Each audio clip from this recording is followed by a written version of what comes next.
nestled in the tranquil landscape of Switzerland, where the majestic Alps stand sentinel over quiet villages and bustling cities, a secret lies hidden. This secret, known to a select few in the upper echelons of science and government, concerns an extraordinary breakthrough that could alter our understanding of reality time travel. The first whispers of this discovery surfaced in the early 2000s, centered around the CERN facility near Geneva. Officially, the Large Hadron Collider LHC at CERN was built to explore the fundamental particles of the universe.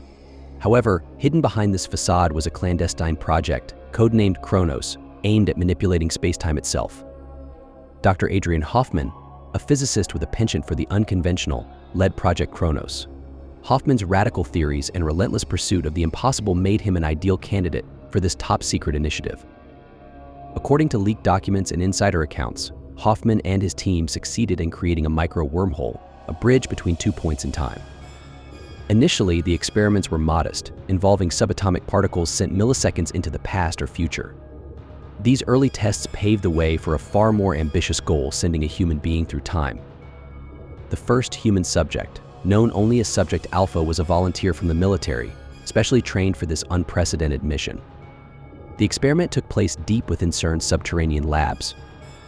On the fateful day, the LHC was activated at unprecedented power levels, creating a temporary rift in spacetime.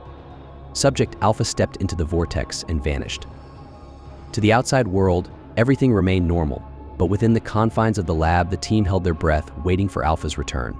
24 hours later, Subject Alpha reappeared, disoriented but alive. His successful return marked a monumental achievement, but it also opened Pandora's box. The data Alpha brought back revealed that time travel was not only possible but manipulable.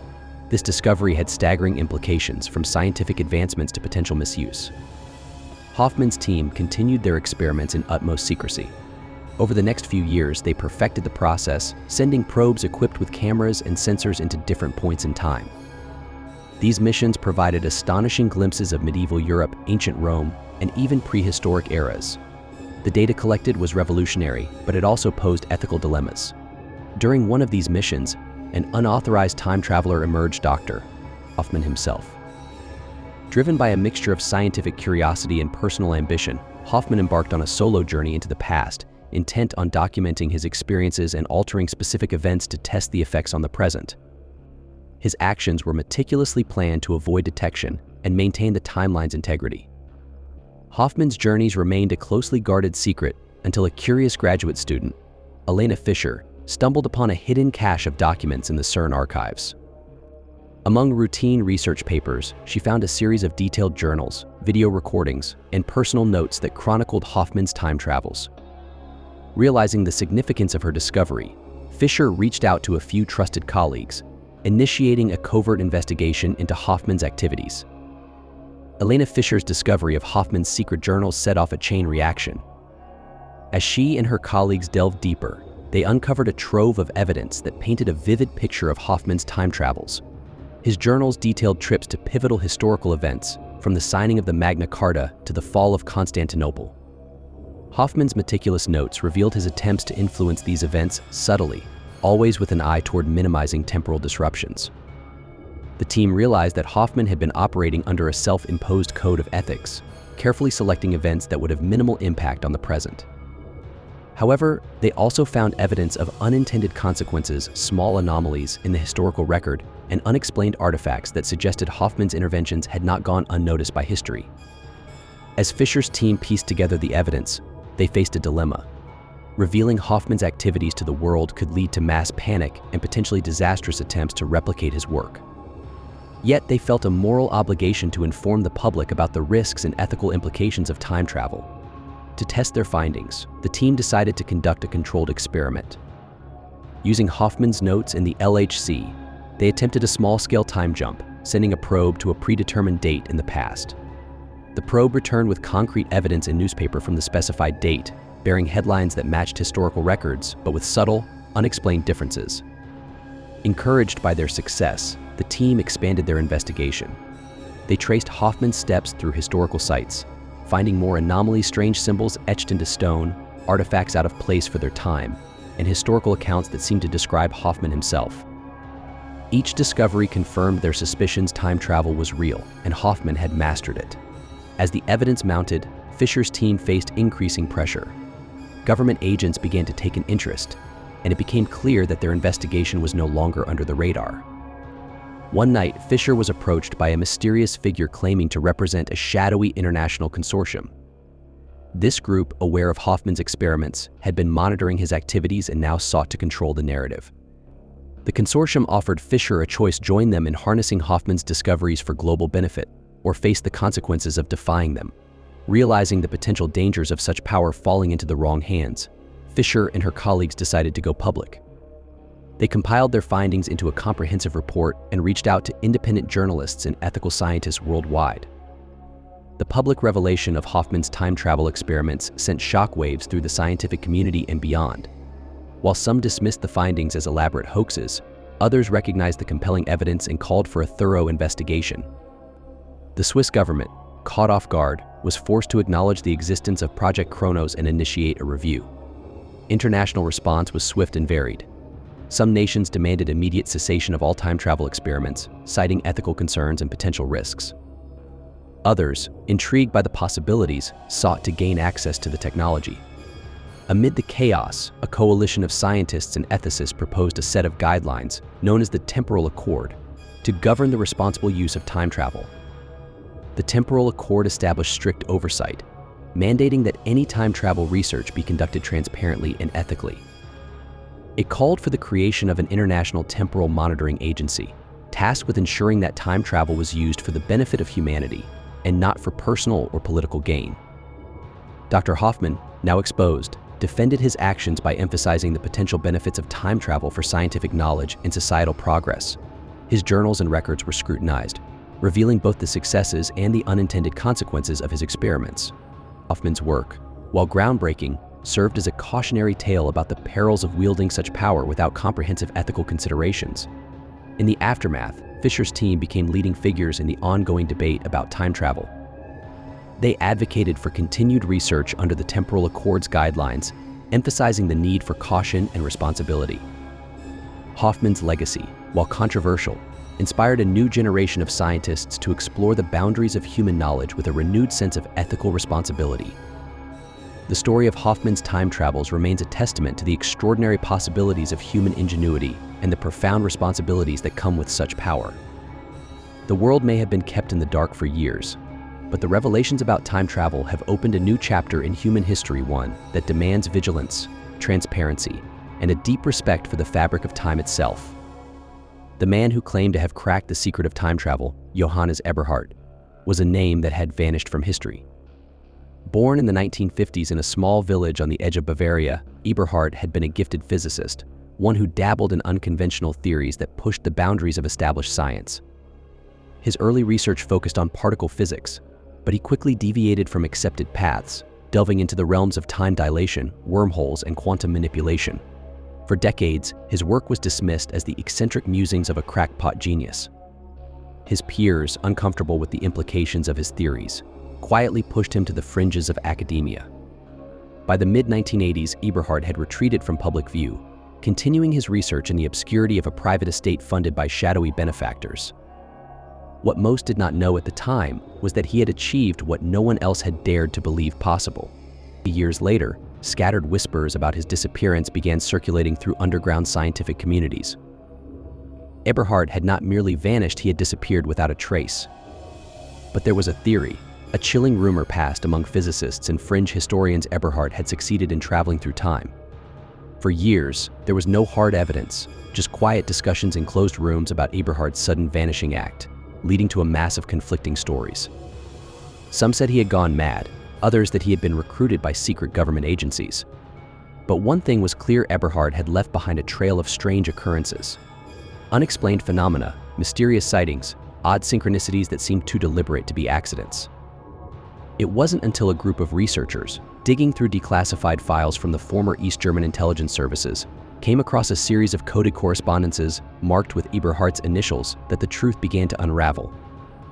Buried within the lines of complex equations and veiled references to time-space anomalies, they found something startling: a collection of notes, hidden within the text, suggesting that Eberhard had indeed traveled through time, and that his research had been confiscated by unknown authorities. The East German documents hinted at a deeper conspiracy. As the Cold War raged, intelligence agencies were always on the lookout for technological breakthroughs that could shift the balance of power, and Eberhard's work had clearly caught the attention of the Stasi, East Germany's feared secret police. But the files revealed something even more ominous. Eberhard had not been acting alone. He had a silent partner, someone within the East German government who had been feeding him classified information about black-budget time travel experiments funded by the Soviet Union. The records were sparse, heavily redacted, but they spoke of a Chronos initiative, a top-secret program established by Soviet intelligence in the 1970s. The program's goal was simple: to weaponize time itself.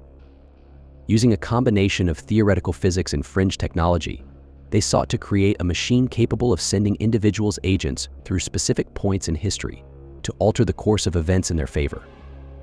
It was a time travel arms race, one that remained shrouded in secrecy. But something had gone wrong.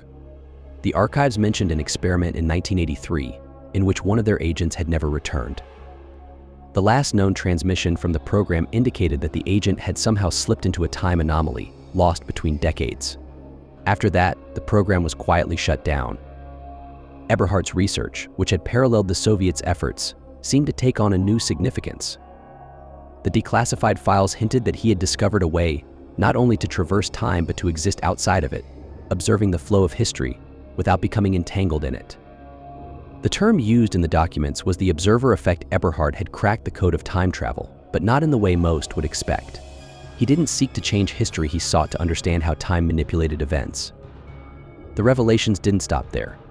Hidden deep in the archives, there was mention of a peculiar occurrence in 1989, just weeks before the fall of the Berlin Wall. A man, matching Eberhard's description, had been seen at the site of several major political events, including the protests in Leipzig and a secret meeting between East German officials. The strange part: he appeared in photos from different locations on the same day, at the same time. The more researchers delved into the archives, the stranger things became. One of the key pieces of evidence found in the Stasi files was a set of surveillance tapes that had never been released to the public. These tapes, recorded in 1989 during the height of the Cold War, captured various high-ranking officials entering a classified bunker just outside of East Berlin. The footage seemed routine at first: blurry images of guards and officials, poorly lit corridors, static-filled audio. But one figure stood out. The figure, a man with a distinct, gaunt face and wire-rimmed glasses, appeared in multiple frames, always at the edges of the screen, always just out of clear focus. He seemed to move through the facility unnoticed, as if he didn't belong there but was somehow invisible to the people around him. When the footage was analyzed further, an unsettling discovery was made: the timestamps were all wrong. The man appeared in places at times when he couldn't have possibly been there. One moment, he was seen entering the bunker at 8:12 a.m., and less than a minute later, he was recorded deep inside the building, in a secure section that would have taken at least 10 minutes to reach. No one had a plausible explanation for this anomaly. But the most chilling moment came when, just before the video cut out, the man appeared to look directly into the camera, as if aware he was being watched. Could this have been Eberhard? If so, what was he doing there, seemingly out of sync with the rest of the timeline? And why had no one noticed his presence until decades later, when the tapes were rediscovered?